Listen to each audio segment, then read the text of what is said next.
Vale, bueno, pues vamos a comenzar. Si alguien no me escucha o notan que hay algo extraño de pronto por ahí, pues bueno, me lo pueden comentar. Estoy en dos dispositivos. Voy a intentar que esta ocasión para que la computadora no se detenga por ahí a veces en la proyección respectiva, pues ahora voy a realizarlo desde dos dispositivos. Por un lado, estará sonando mi celular y por el otro, pues obviamente solamente la computadora, ¿vale? Entonces, de todos modos, por ahí si alguien escucha que hay algo raro, me comentan, ¿va? Bueno, pues vamos a dar inicio a esta sesión de este jueves ya 18 de este jueves 18 de septiembre del año 2025 en el área de pensamiento filosófico y humanidades uno. ¿Qué vamos a hacer? Pues bueno, eh, vamos a entrar a uno de los nuevos temas. Como recordarán, en días anteriores estuvimos trabajando sobre las ideas del vicio, la virtud, con el tema de estas preguntas filosóficas, y que bueno, pues ahora de alguna manera también tendrán que ver con cómo vamos haciendo una especie de recorrido en este primer inicio de las preguntas filosóficas y que preguntar cuáles son las preguntas que sí podemos saber que son filosóficas. Y ahora, de lo que nos tocará hablar, bueno, hablábamos también en la última sesión sobre el autocuidado, sobre lo que implica el autoconocimiento. Hace 8 días estábamos platicando sobre Sócrates y la importancia de que Sócrates, a ver, espérame tantito, ahí está, sí. Sí, y sobre la importancia de que Sócrates decía nos conociéramos, ¿no? Bueno, pues ahora vamos a entrar a otro terreno. Sí, ya hablamos bien de lo que es conocernos, ya hablamos bien de esto que significa, que representa el autoobservarse, el examinar nuestra vida, y ahora vamos a hablar del concepto de los deseos y las pasiones. Habíamos hablado hasta este momento de la virtud como un concepto en el cual, y el vicio, ¿no? Entendíamos la noción de para qué uno es bueno y eso se convierte en una virtud, pero también hasta qué punto, decíamos, algo que nos apasiona, algo que nos gusta, se vuelve también nuestro vicio. En este propósito formativo número 3, que se llama los deseos y las pasiones, ¿qué es lo que vamos a realizar? Bueno, pues realizaremos el método Cornell, ya saben cómo funciona. Permítanme un momento.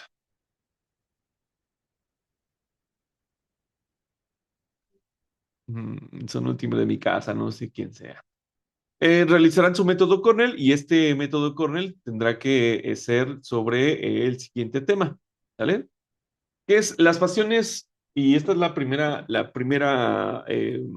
idea que nos van a plantear los filósofos que hoy veremos, ¿no? Y entonces, el primer concepto es si las pasiones controlan cada aspecto de la vida o nosotros podemos controlar nuestras pasiones. Decíamos, ¿qué es lo que llamamos una pasión? ¿Qué es aquello que nos gusta demasiado, ¿no? Y entonces, si las pasiones controlan cada aspecto de la vida, querrá decir que entonces seguramente hay algo más allá que nos rebasa, ¿no? Esta imagen me gusta muchísimo porque, como ustedes observarán, tenemos a un, tenemos un cigarrillo en una trampa como de esas de los ratones, de estas trampas viejitas que se utilizaban para los ratones, ¿no? Y que salen en todas las películas. Y entonces, cuando hablamos de que si nuestras pasiones nos controlan, pues vamos a empezar a filosofar sobre qué significa que nuestras pasiones tengan un control de nosotros. Para eso le voy a pedir, déjenme ver quién anda por aquí conectado. Luego, luego, vamos a empezar a hacer las participaciones. Y está Sofi Bo. Sale, Sofi Bo, aquí de el primero F. Sale, vas. A ver, Sofi, ¿cómo estás? Hola, buenas tardes. Te pregunto, Hola. eh, ¿tú crees que las pasiones controlan cada aspecto de tu vida? Piensa un poco en esto de, no sé, algo que sientas que de pronto te rebasa, algo que de pronto tú no sabes qué hacer, cómo controlarlo, ¿no? ¿Tú crees, respondiendo a esta pregunta que nos presenta aquí la diapositiva, eh, hay algo que te controla o tú controlas esas pasiones? En sí, nosotros las controlamos, pero no al mismo tiempo. Ajá, no al mismo tiempo. A ver, ¿cómo por qué? Y,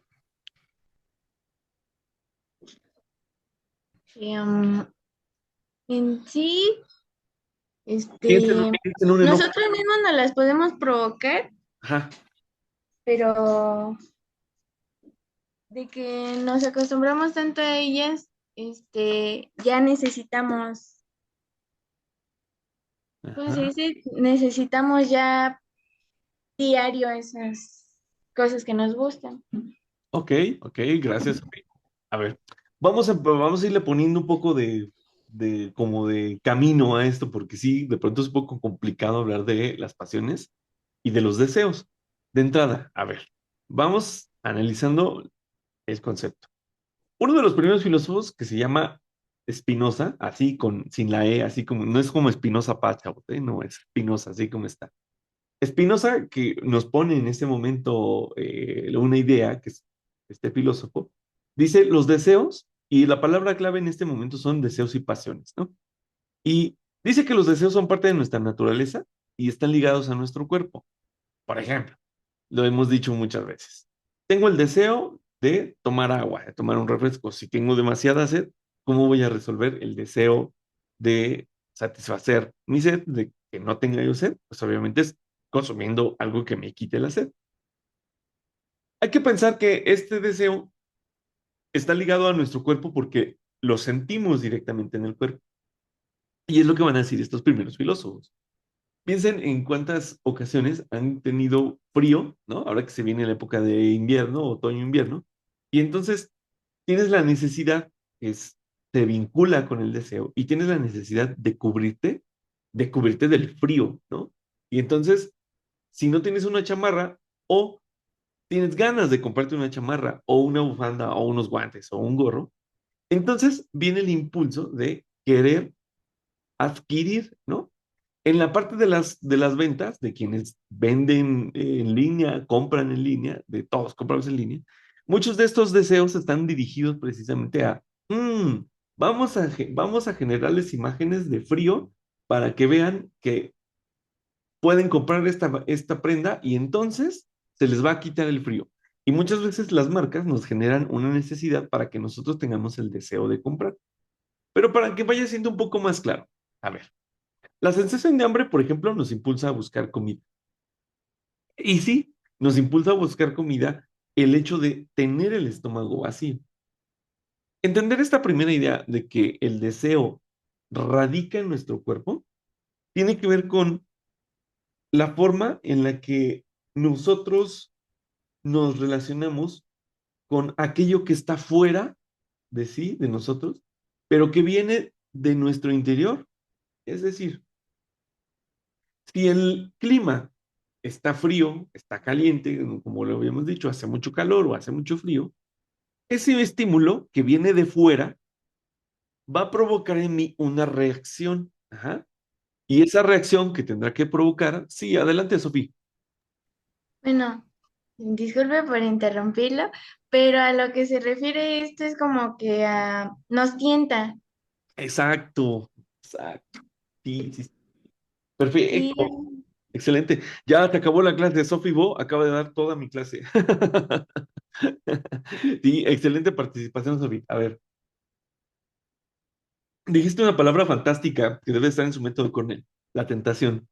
Nos tienta. Y esta imagen de la niña con ese pastelito, ¿no? ¿Cuántas veces en nuestras fiestas de cumpleaños, o sí, de cumpleaños de nuestros hermanos o de nosotros nos dicen, pero no, no toquen allí, ¿no? No toques hasta que sea la hora de partir el pastel. Esta imagen me late mucho porque tiene un alambre de púas para que nadie agarre el pastel, pero la niña está deseando comerse el pastel, ¿no? Esto, chavos, es lo primero que llamamos un deseo. Si yo veo, por eso les hablo de la relación entre mi yo y el exterior, ¿no? Lo que me rodea. Aquí hay una niña que tiene frente de sí un pastel, pero hay una limitación, no se puede resolver el deseo. ¿Por qué? Porque tiene un alambre de púa. Sophie lo acaba de decir perfectamente. Nos puede tentar, ¿no? Y ese hecho de que nos pueda tentar, lo decíamos con los vicios y las virtudes, porque Lionel Messi nunca ha subido una fotografía o un reel o un TikTok en una motocicleta a 250 kilómetros por hora en una carretera, porque no ha sido tentado o tal vez no ha caído en la tentación de hacer semejante tontería cuando él sabe que su carrera futbolística está basada en cuidar sus piernas, en cuidar sus pies y en no exponerse a un peligro como lo es un accidente automovilístico, ¿no?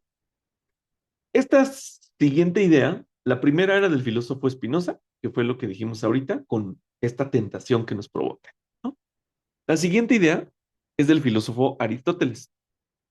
Para Aristóteles va a hablar del justo medio, que es decir, como un equilibrio, ¿no? El exceso, como en las bebidas alcohólicas, ¿no? ¿Quién ha visto los comerciales que dicen todo con medida, ¿no? Y entonces ese todo con medida es, de hecho, creo que sí, muchos de los cigarrillos, las bebidas alcohólicas, todo eso, siempre tienen una leyenda que dice el exceso de este producto es nocivo para la salud, ¿no? ¿Qué representa que algo sea excesivo? ¿Qué representa que algo esté de más? ¿No? ¿Qué representa que no podamos tener ese control? ¿No? Vamos a ver a quién le vamos a preguntar. A ver, déjenme ver quién anda por aquí. Ujú. Déjenme ver quién me aparece. Luis Ángel Vitela está por ahí, ya me apareció aquí. ¿Estás por ahí, Luis Ángel?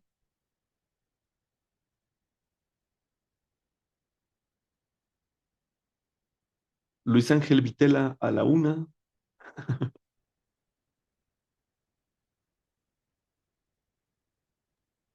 Sí, aquí estoy. Ah, sí, pensé que ya te habías desaparecido.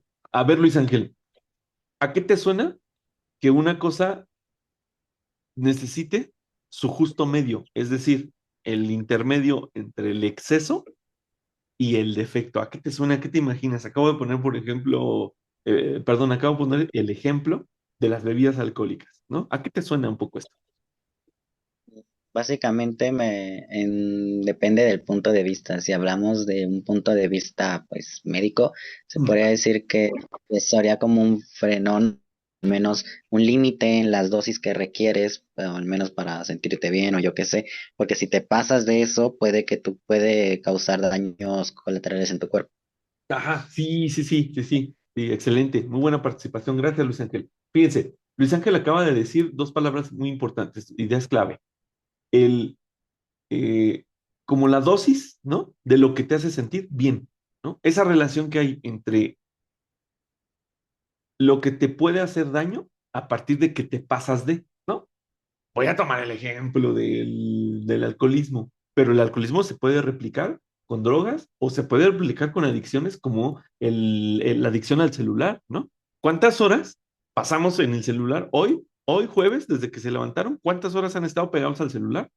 No cuenta la clase, ¿eh? No cuenta la clase, pero en cosas de recreación, de juego o de perder el tiempo, ¿no?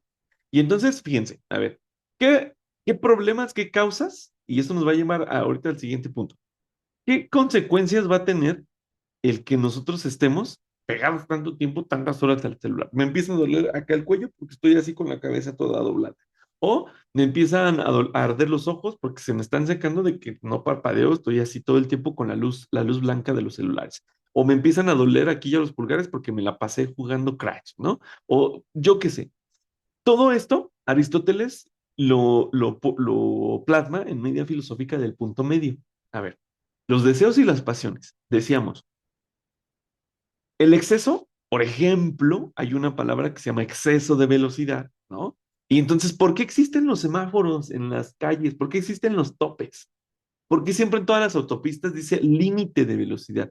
Y eso ahorita Ángel lo dijo de una manera muy clara. Es decir, ¿hasta dónde es el límite? ¿No? ¿Hasta dónde está permitido? Y entonces, aquí hay que ir entendiendo lo siguiente.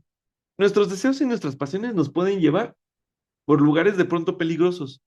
¿Qué significa que nos lleven por lugares peligrosos? Bueno, que perdamos la capacidad de administrar o de dosificarnos aquello que nos causa placer o aquello que nos causa agrado. Ajá.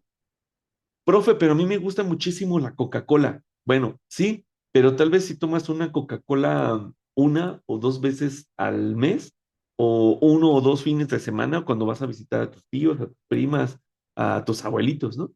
Pero, ¿qué representaría tomarse, por ejemplo, un litro de Coca-Cola diario, ¿no? Y si el mes trae 30 días en promedio, 30 litros de Coca-Cola al mes, ¿qué le va a pasar a tu cuerpo? Ajá. Y eso es a lo que se va a referir en este punto, cómo nos relacionamos con los deseos y con las pasiones. Ajá. Ahora, el exceso y el defecto. El defecto, no, Aristóteles no se refiere como a defecto de, ay, es que esa señora es bien regañona, ¿no?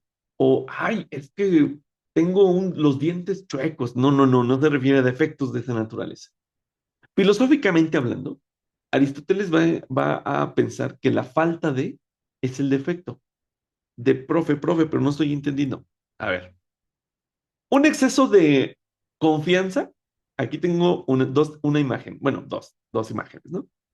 Vamos a pensar que dices, no, pues yo me voy a cruzar la carretera México-Pachuca, pues al fin la autopista, yo creo que sí le gano a un vehículo y yo paso primero. Ajá, sí, cómo no, exceso de confianza. No sé si han visto, seguramente, las noticias cuando yo no entiendo y nunca me explico por qué siempre los coches, si saben que va a pasar el tren, se atraviesan por las vías y el tren siempre se termina llevando a los autobuses, a los camiones, a los coches particulares, ¿no? Entonces ese exceso de confianza, lo decía muy bien Aristóteles, también es un problema, ¿no? Porque como está la imagen ahí, sí, a ver, atraviésate por la México Pachuca y un coche seguramente te va a dejar hecho cachito, ¿no? Pero el defecto en este caso sería la falta de, ¿qué sería la falta de? El temor excesivo, ¿no? El miedo excesivo, el miedo que paraliza. No, no, no, no, no, yo prefiero no, mejor no le hablo a nadie porque, no, no, no, mejor así, mejor yo solo.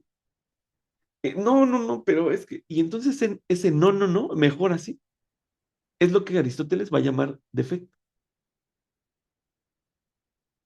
¿De qué manera repercute en nuestras vidas el exceso y el defecto pensando aristotélicamente? Bueno, pues que también se relaciona con la acción o la falta de acción. Es decir, nunca falta el que dice, sí, profe, yo me aviento, yo, échale, échale. Y entonces se van al gimnasio y se ponen a levantar 1000 kilogramos y de pronto, ¡pum!, te rompen la columna, ¿no?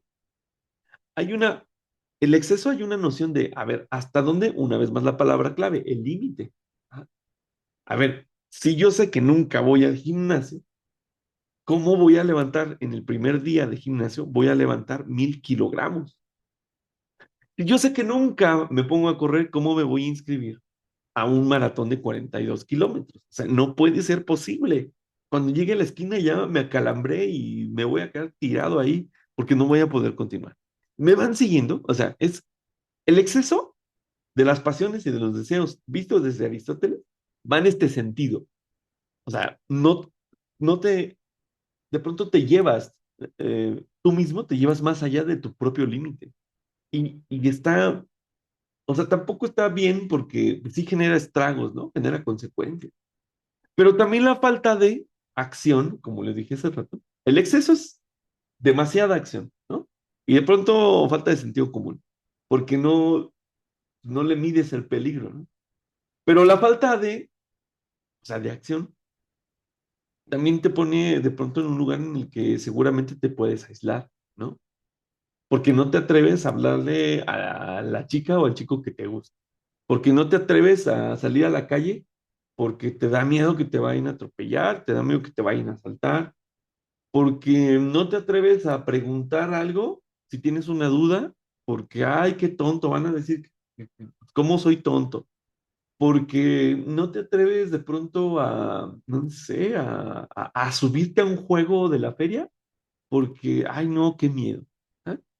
Y entonces, espero que me estén siguiendo con este asunto aristotélico. De pronto, la filosofía se inventa muchos conceptos, pero para eso está uno, intentar desenredarlo, para que visualicen cómo este exceso y esta falta de, por eso dice Aristóteles, debe haber un punto medio. ¿Cuál es ese punto medio?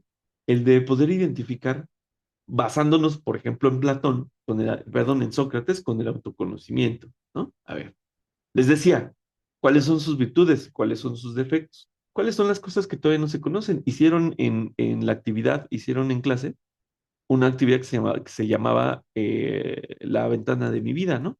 Y muchos decían, bueno, es que yo no sé qué conocen los demás de mí, pero que yo sí, perdón, al revés, que yo no me conozco, pero que los demás sí conocen de mí.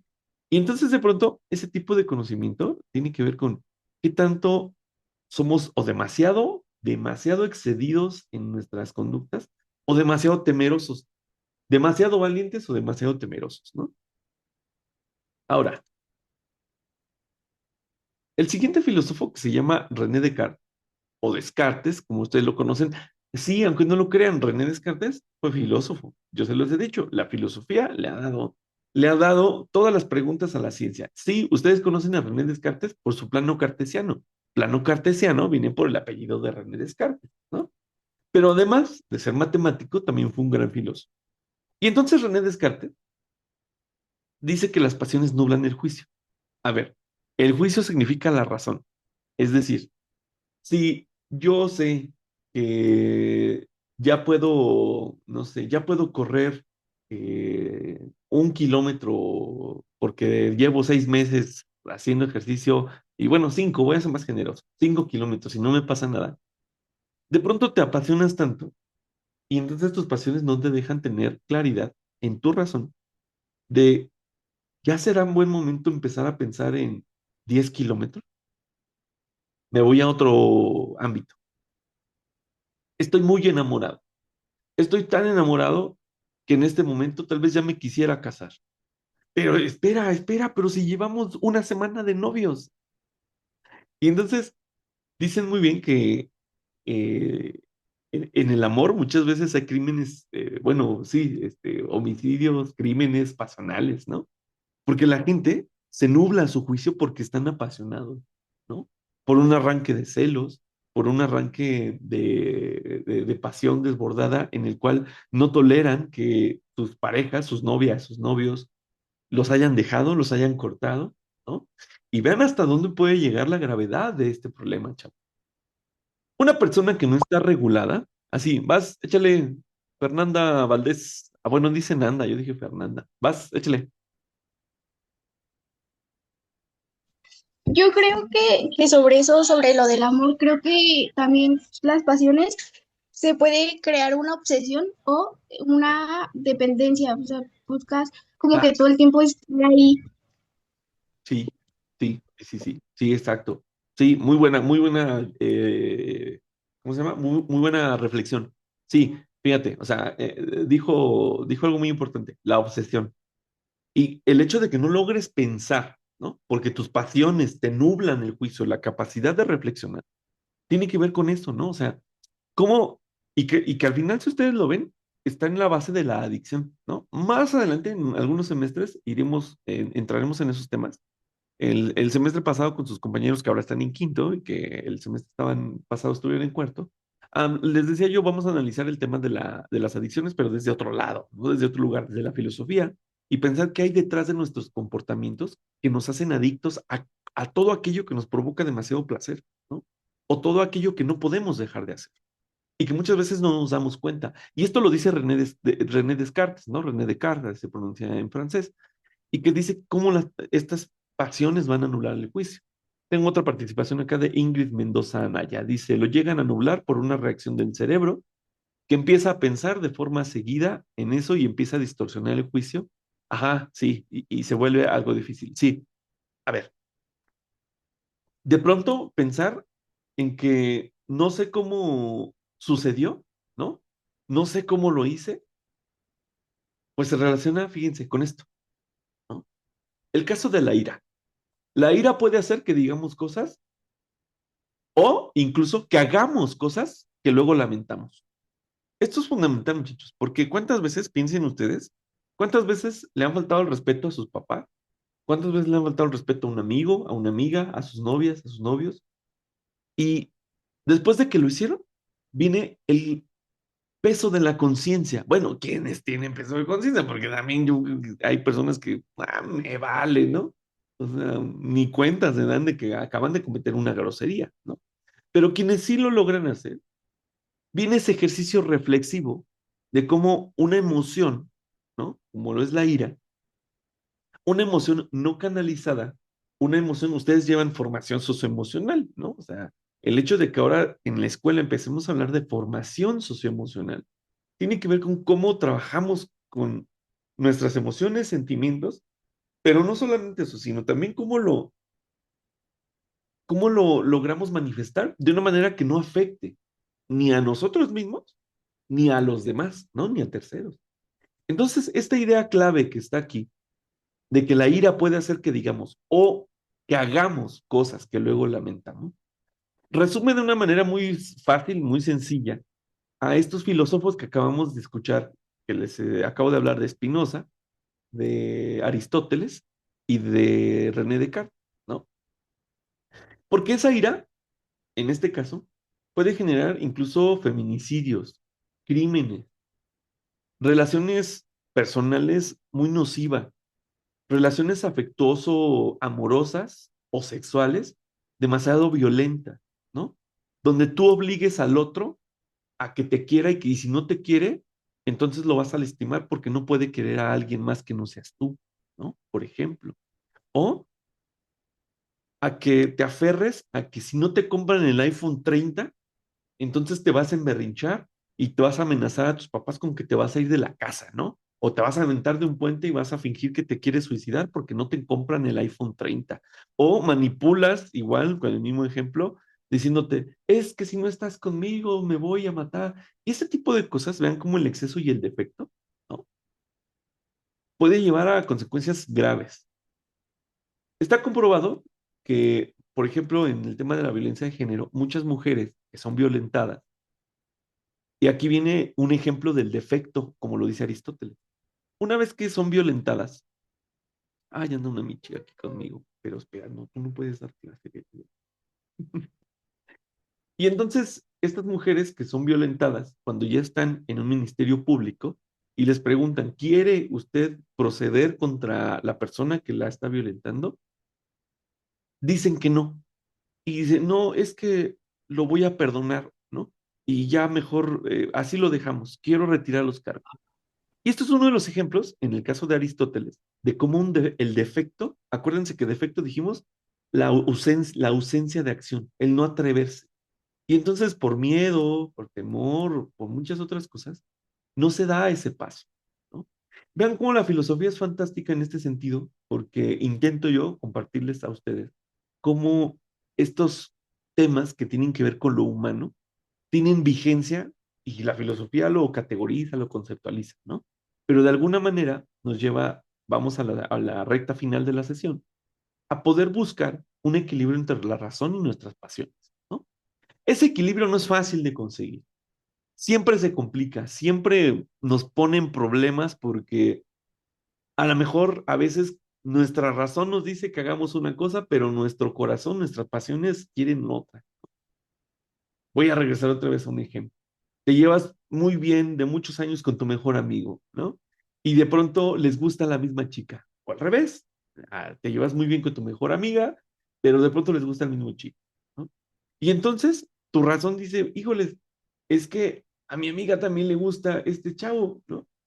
Pero ¿cómo le voy a decir que a mí también me gusta? Y la razón de pronto te va a decir, pero pues es que son amigos, son amigas. A ver, no, no, no, lo vas a lastimar, la vas a lastimar, eso le va a hacer mal. Pero tus pasiones, ¿no? Tu deseo, como dijimos al principio, como lo dijo Sophie al principio, hay una tentación. Ay, ¿y qué pasa si le empiezo a mandar mensajes a esta chava, pero por mi cuenta, ¿no? Y hago que no se entere mi amigo, ¿no? O que no se entere mi amiga. Y empiezo a mandarle mensajes, pero pues así, por aparte. Y entonces ahí, fíjense, este equilibrio y este debate entre la razón, lo que te dice que no, no, no lo hagas, pero las pasiones dicen, no, pero es que sí, estoy tentado y quiero hacerlo, ¿no? Y esto nos lleva al último punto. A ver, ¿cuántas situaciones de sus vidas ustedes de pronto les decía yo, creo que ayer, sí, no, pues sí, ayer porque no tuvimos clases el lunes y el martes de manera presencial, les preguntaba, ¿quién no sabe lo que es, ¿no? Incluso hablábamos de la crisis de identidad, de, profe, yo no tengo ni idea a mis 16 o 15 años, no sé ni quién soy, ¿no? Y yo les decía, a ver, ¿cómo sabes que no eres una piedra? ¿Cómo sabes que no eres un marciano, que no eres un perro? ¿No? Ah, pues porque yo pienso, me contestaban algunos. Ah, pues porque pues yo tengo sentimientos, contestaban otros. Pero el hecho de que el autoconocimiento implique identificar nuestras pasiones, nuestras virtudes, nuestras habilidades, pero también nuestros defectos, te pone de frente a un espejo, ¿no? Y con esta reflexión vamos a terminar y vamos a cerrar la sesión de hoy. A ver, ¿qué vida quieres? ¿Qué reflejo ves de tu vida? ¿No? A ver, ¿estoy cumpliendo? ¿Estoy haciendo lo que me corresponde? ¿No lo estoy haciendo? ¿No? Me acaba de comentar. Ah, sí, Samantha Salas. Sí, lo de la crisis de identidad. Esta crisis de identidad de no saber quién soy, no saber qué quiero, no saber ni por qué voy a la escuela. Es más, no saber ni por qué estoy ahí sentado en la escuela o en este momento frente a al celular en esta clase virtual. Es un ejercicio filosófico básico, muchachos, ¿no? Todos podemos hacer filosofía. Sí, yo creo que sí, todos podemos hacer filosofía. ¿Y cuándo hacemos filosofía? Cuando me pongo frente a un espejo y entonces me empiezo a observar mis cambios. Yo ayer les comentaba en la sesión presencial, ¿en qué momento de su vida se dieron cuenta que ya no eran niños y que comenzaron a ser adolescentes? ¿No? Dice Luis Ángel Vitela, luego me da insomnio con preguntas. Sí, ese es el problema, que luego también da insomnio porque la filosofía genera muchas preguntas y entonces de una pregunta sale otra y otra y otra y así sucesivamente al infinito y más allá, como dice Buzz Lightyear. Y entonces, esta crisis de identidad, chavos, que pueden estar experimentando, e intento que con la filosofía, con estos autores y con estos conceptos que vamos manejando, vayan aportando un poco de luz, porque el camino se vuelve muy oscuro, el camino se vuelve muy complejo, es como ir en un río caminando entre piedras, pero sorteando que no te vaya a salir un cocodrilo y te vaya a morder y te lleve a la profundidad, ¿no? Y es que así es, atravesar una crisis de personalidad, así es, ¿no? Y entonces yo les preguntaba que cuando se dieron cuenta de que empezaron a ser adolescentes, que ya no eran niños, ¿no? Entonces vayan pensando que ese reflejo que ustedes tienen en el espejo, que a diario, cuando se están maquillando, cuando se están lavando los dientes, cuando se están echando su gel y se están poniendo acá bien guapetones porque se van a ir a dar el rol, o porque se van a ir a Plaza Tizara, al cine o a donde sea que vayan, ese tipo de reflexiones ahora tendrán que ir incorporando el de, soy un ser humano que tiene deseos, que tiene pasiones, pero que también tiene que saber qué hacer con esos deseos y esas pasiones. Voy a cerrar revisando acá el chat. Dice Genesis Sherlin. Creo que este concepto también nos sirve para avanzar como personas y dar una mejor versión de nosotros dependiendo cómo lo tomes y si sabes manejarlo. Sí, efectivamente, Sherlin. Sí. De hecho, hacia allá va esta reflexión, ¿no? O sea, nos equivocamos a cada rato, ¿no? Y tenemos que aprender a vivir con el error, ¿no? En la mañana en otra escuela donde trabajo les decía a unos alumnos que a cada rato los regañan, ¿no? Tu orientadora a cada rato los regaña. Y yo les decía, ¿por qué los regañan tanto? ¿No? Y entonces ellos me decían, pues es que no sabemos, porque nosotros intentamos no equivocarnos, pero hacemos algo mal y nos regañan, ¿no? Y yo les decía, bueno, a ver, como adultos, creo que sí, nos ponemos en ese plan porque queremos lo mejor para ustedes y a veces por eso los regañamos. Pero si te regañan y te regañan y te regañan y siempre te regañan por lo mismo, pues entonces, ¿dónde queda tu reflexión? ¿Dónde está el que tú te mires en ese espejo como la imagen que tenemos en este momento, ¿no? ¿Y dónde queda ya ver, ya me di cuenta que la regué, ¿no? Ya la cajeteé, a ver, voy a volver a cometer el mismo error. O sea, siempre me regañan por lo mismo y sigo haciendo lo mismo, entonces no hay cambio, entonces sigo siendo la misma persona y es lo que Génesis comentaba, ¿no? O sea, para mejorar, ¿no? Para cambiar. Termino con las últimas dos ideas y con eso nos vamos, dice Joshua González. Si hay un más allá, existe un más acá. Esa es una pregunta como de las de los memes del dinosaurio que está así, ¿no? Y que yo creo que no sería tan filosófica la pregunta. Y Sharon, dice Sharon, además de eso, creo que también depende de tu forma de ser, en cómo tienes ahí ya me perdí. En cómo tienes tus acciones y si las quieres cambiar. Ajá, sí, pues, claro. Si no quieres cambiar y de todos modos te van a seguir regañando por lo mismo, ¿no? O sea, tienes que estarte analizando en ese sentido. Y por último, dice Ingrid Mendoza. A veces, si se sabe el concepto, se tiene la idea, pero al paso del tiempo sigues pensando que sigues teniendo en cuenta el concepto, pero en realidad se pierde todo. Sí, o sea, está chido tener, o sea, está chido tener como el concepto, pero pues, si no lo aplicas, ¿no? Entonces, sí, o sea, es como irlo pensando, ¿no? Un poco por ahí. Le voy a poner pausa. Vamos a continuar más con esos temas. Recuerden, van a aparecer las actividades en el Classroom y de esto su método Cornell. ¿Sale, vale? Bueno, pues muchísimas gracias por haber participado en las actividades. Les agradezco a todos sus comentarios en el chat, sus intervenciones.